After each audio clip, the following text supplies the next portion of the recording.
दोस्तों नमस्कार। Study portal में आप सबका स्वागत है। मैं आपका साथी और गाइड डॉक्टर विजय। दोस्तों DSSB ने 2022 का अपना कैलेंडर जारी कर दिया है रिक्रूटमेंट के लिए। 2022 के अंदर जो वैकेंसी आनी है DSSB की, उन सब का कैलेंडर आ गया है।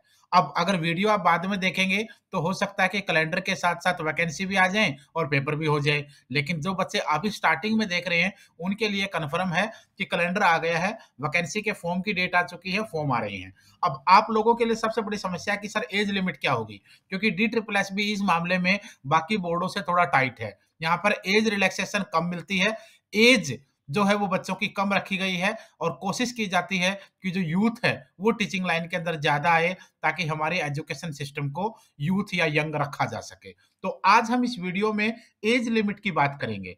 पीजीटी के लिए क्या है, टीजीटी के लिए क्या है, पीआरटी के लिए क्या है, महिलाओं को छूट मिलेगी या नहीं मिलेगी, एससी के लिए क्या है, बीसी के लिए क्या है, ओबीसी के लिए क्या है, एसटी के लिए क्या है, दिल्ली से बाहर वालों के लिए क्या है, जनरल में काउंट होंगे नहीं होंगे, नहीं होंगे तो क्यों नहीं होंगे, सब चीजों पर डिस्कस करेंगे। एक ही रिक्वेस्ट है, वीडियो लास्ट तक देखिए और अपने हर साथी तक वीडियो को शेयर कीजिए। आइए शुरू करते हैं। शुरू करने से पहले एक और बता दूं कि हम ऑल ओवर इंडिया के अंदर DSSB के नोट्स कोरियर से भेजते हैं। इस तरीके की बुकलेट के पूरे सेट होते हैं जिसमें पेपर 1 पेपर 2 दोनों आपका कंप्लीट दिया जाता है। पार्ट 1 और पार्ट 2 का फटाफट ऑर्डर कर लीजिए, घर बैठ के तैयारी कीजिए। समय कम है इसलिए ज्यादा मेहनत करेंगे और अच्छा कंटेंट पढ़ेंगे तो सिलेक्शन से आपको कोई रोक नहीं पाएगा। अगर आप तैयारी कर रहे हैं तो आप अपना नाम, अपना सिटी, एग्जाम का नाम और सब्जेक्ट, ये चारों चीजें इस नंबर पर व्हाट्सएप कर दीजिए ताकि आने वाले एग्जाम के बारे में हर जानकारी आपको व्हाट्सएप के थ्रू हम फ्री ऑफ। सबसे पहले अगर DSSB में जितने भी सब्जेक्ट हैं, हिस्ट्री हो, ज्योग्राफी है, पॉलिटी है, इकोनॉमिक्स है, फिजिक्स है, केमिस्ट्री है, बायो, हिंदी, इंग्लिश, जितने भी आपके लिए सारे के सारे जो सब्जेक्ट हैं, यानी पीजीटी के ऑल सब्जेक्ट, DSSB की जो एज लिमिट होती है वो 36 साल होती है। याद रहे, पहले मैं इसको जनरल के लिए बता रहा हूं।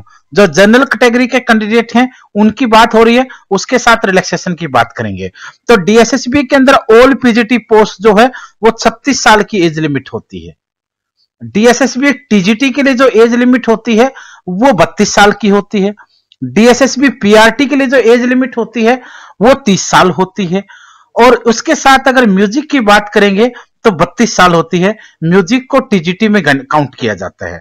तो ये तो जो सब्जेक्ट है जिनके बारे में आमतौर पर ज्यादा डिस्कस होता है, जिसमें पीजीटी, टीजीटी, पीआरटी और म्यूजिक, इन सब की डिस्कस हम यहां पर कर रहे हैं। तो ये जो एज लिमिट मैंने बताई है ये मैक्सिमम एज लिमिट है और ये जनरल कैटेगरी के आधार पर है। अब आइए डिटेल में देखते हैं कि रिलैक्सेशन किसे मिलेगा। अगर आप पीआरटी के कैंडिडेट हैं, जनरल कैटेगरी में हैं, तो आप 30 साल के बाद नहीं भर सकते। अगर आप टीजीटी के हैं, जनरल कैटेगरी में हैं, तो 32 के बाद नहीं भर सकते।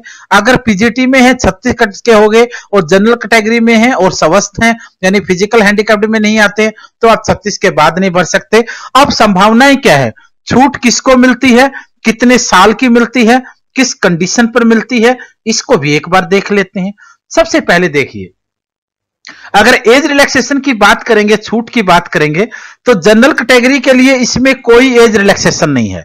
जनरल के लिए पीजीटी 36 साल अप्लाई कर पाएगा, टीजीटी 32 साल, पीआरटी 30 साल। लेकिन अगर दूसरी एज कैटेगरी में आएंगे, जैसे अगर आप एससी हैं या एसटी हैं, तो 5 साल का रिलैक्सेशन आपको मिलेगा। 5 साल यानी पीआरटी के हैं तो 30 की बजाय 35 हो जाएगा, टीजीटी हैं तो 32 की बजाय 37 हो जाएगा, और अगर पीजीटी हैं तो 36 से आपका 41 हो जाएगा। उसके साथ अगर आप बात करते हैं ओबीसी वाले बच्चों की, जो कैंडिडेट ओबीसी में हैं वो अगर पीआरटी के हैं तो 30 की बजाय 33 तक फिल कर सकते हैं। अगर एससी एसटी में हैं तो 30 की बजाय आप लोग, पीआरटी की बात हम कर रहे हैं यहां पर, पीआरटी की बात हम ओबीसी में देखेंगे तो 30 साल से 33 तक। अगर टीजीटी वाले हैं तो आप लोग 32 साल से 3 साल मिलाओगे 35 हो जाएगा, और पीजीटी के लिए आपका 36 से 39 हो जाएगा। उसी तरीके से अगर आप फिजिकल हैंडीकैप्ड हैं तो आपको 10 साल का रिलैक्सेशन है। यानी पीआरटी का बच्चा अगर है और फिजिकल हैंडीकैप्ड है तो जनरल वाला बच्चा, अगर पीआरटी की बात करेंगे तो वो 40 तक जाएगा, टीजीटी वाला 42 तक जाएगा और पीजीटी वाला 46 तक जाएगा। लेकिन अगर आप लोग एससी एसटी के साथ फिजिकल हैंडीकैप्ड हैं तो 10 और 5 15 ऐड हो जाएगा। ओबीसी के साथ फिजिकल हैंडीकैप्ड हैं तो आपका 10 के साथ साथ 13 ऐड हो जाएगा। तो ये चीजें आप लोग एक बार देख लीजिए। यानी जनरल कैटेगरी वालों के लिए कोई एज रिलैक्सेशन नहीं है, ओबीसी के लिए 3 साल है, SC ST का 5 है, फिजिकल हैंडीकैप्ड का 10 है। फिजिकल हैंडीकैप्ड के साथ अगर कैटेगरी मैच होते हैं रिजर्वेशन की तो वो ऐड हो जाएगा, प्लस हो।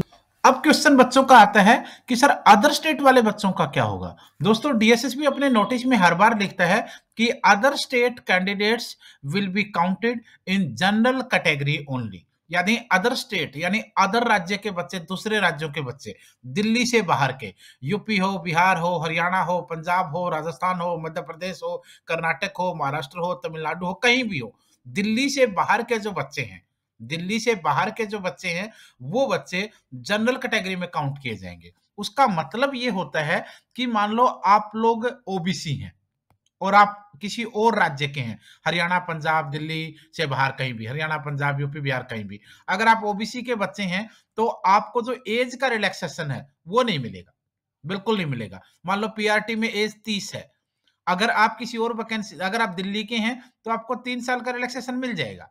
लेकिन अगर आप दिल्ली से बाहर के हैं तो आपको रिलैक्सेशन नहीं मिलेगा, आप जनरल में काउंट हो गए, आपकी 30 ही एज होनी चाहिए। लेकिन ये तो आपके लिए अदर स्टेट वाले बच्चों के है, ओबीसी वगैरह वालों का। लेकिन एससी और एसटी की अगर मैं बात करूं, एससी और एसटी की मैं बात करूं तो ये बच्चों को रिलैक्सेशन मिलेगा। ये बच्चे दिल्ली से बाहर के बच्चे, जो अदर स्टेट वाले बच्चे हैं, वो दिल्ली वालों के बराबर ही काउंट होंगे, क्योंकि एससी एसटी को एज का रिलैक्सेशन दिया जाएगा, चाहे वो आप दिल्ली के हो, चाहे वो अदर स्टेट के हो। तो ये चीज याद रखना। यानी अदर बैकवर्ड क्लास वालों को नहीं, कहने का मतलब इनका साफ है, एससी एसटी वालों को ये देंगे, लेकिन ओबीसी और अदर वाले जो है ना उनको नहीं देंगे। मुझे नहीं समझ में आ रहा है क्यों है, बट जो रूल है वो है। हम तो सिर्फ रूल पे चल सकते हैं, अप्लाई करेंगे तो रूल पे चलेंगे। अगर अप्लाई कर भी देंगे और फॉर्म पेपर दे ही नहीं पाए तो फायदा क्या है, सिलेक्शन हुआ ही नहीं तो फायदा क्या है। तो ये चीज याद रखना, अदर स्टेट वाले बच्चे जनरल में काउंट होंगे, लेकिन अदर स्टेट वाले एससी एसटी वाले जो बच्चे हैं उनको रिलैक्सेशन जरूर मिलेगा, वो जनरल में काउंट नहीं करेंगे। ये रूल हमेशा है और आगे भी, अभी तक तो है, आगे देखते हैं क्या संशोधन होगा। अगला क्वेश्चन बच्चों का आता है भाई, एज रिलैक्सेशन फॉर वुमेन, महिलाओं के लिए, बच्चियों के लिए, बेटियों के लिए, महिलाओं की जो एज रिलैक्सेशन है ना, इसके ऊपर काफी सारा बवाल रहता है डीएसएसबी में। वो इसलिए रहता है क्योंकि ये एक रूल पे टिकते नहीं है। डीएसएसबी कभी नहीं टिकता है, थोड़ा बहुत चेंज आगे पीछे हमेशा करते रहते हैं। केवीएस और एनवीएस में आप देखोगे तो महिलाओं को हमेशा से 10 साल का रिलैक्सेशन है, कोई दिक्कत नहीं है। 10 साल का रिलैक्सेशन केवीएस एनवीएस में हमेशा है। लेकिन डी ट्रिपल एस भी क्या करता है, डी ट्रिपल एस भी पहले तो देगा नहीं, पहले तो देगा नहीं, फिर बच्चे कोर्ट में जाएंगे, फिर कोर्ट इनको फटकार लगाएगा, फिर बोलेंगे चलो चलो हम अब की बार दे देते हैं। पिछली बार भी आपने देखा 2019-20 वाली जो वैकेंसी आई, उनमें क्या किया, उनमें डीएसएसबी ने रिलैक्सेशन नहीं दिया महिलाओं को। बच्चे कोर्ट गए, गए, कैट ने जाकर के फिर डीएसएसबी को फटकार लगाई और फिर जाकर के बच्चों को ये मौका मिला गया या दिया गया रिलैक्सेशन का।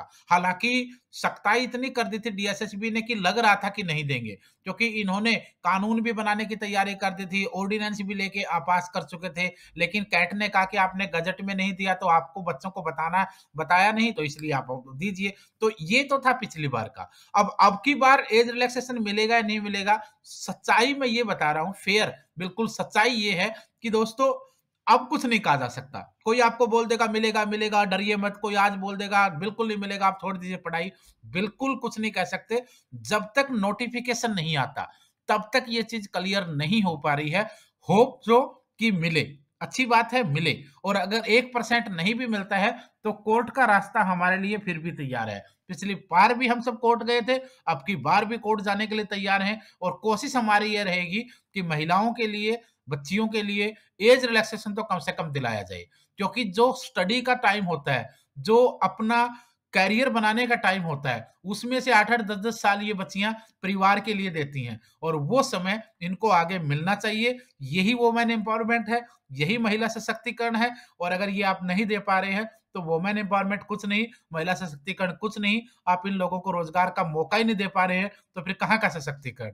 तो ये चीज याद रखिए, अभी कुछ नहीं कह सकता मैं, लेकिन इतना जरूर है, नोटिफिकेशन में आता है तो अच्छी बात है, नहीं आता है तो कोर्ट के रास्ते एक बार फिर रिलैक्सेशन महिलाओं को दिलाने की कोशिश 100% रहेगी। चाहे कुछ भी कर लिए जाए, चाहे कहीं भी वकीलों के पास कहीं भी जाना पड़े, कोई दिक्कत नहीं है। धरने होंगे, कुछ भी हो, लेकिन रिलैक्सेशन जरूर कोशिश रहेगी। किसी भी स्टेट में आपकी AVS, DSSB, NVS, CTET, UP TET, super TET, Haryana TET, आरोही स्कूल, एटॉमिक एनर्जी, किसी भी एग्जाम की तैयारी कर रहे हैं तो मैंने बताया था कि आपको अपना नाम, अपने नाम के साथ आपका सब्जेक्ट और उसके साथ साथ आपको अपना सिटी या फिर D++ भी लिख सकते हो। ये चीजें लिखकर आप इस नंबर पर व्हाट्सएप कर दें।